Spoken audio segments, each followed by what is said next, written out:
فإنما ينكث على نفسه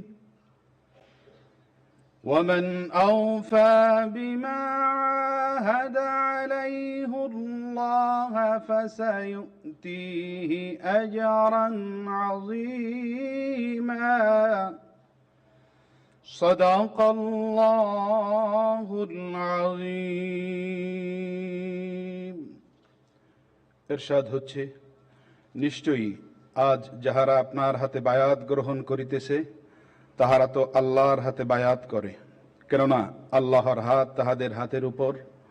অতঃপর যে উহা ভঙ্গ করে, ইহা ভঙ্গ করিবার শাস্তি তাহার উপরই বর্তিবে, এবং যে আল্লাহর সঙ্গে অঙ্গীকার পূর্ণ করিবে তিনি অবশ্যই তাকে মহা পুরস্কার দিবেন। সূরা আল ফাতহ আয়াত 10। ওমা আলাইনা ইল্লাল বালাগ।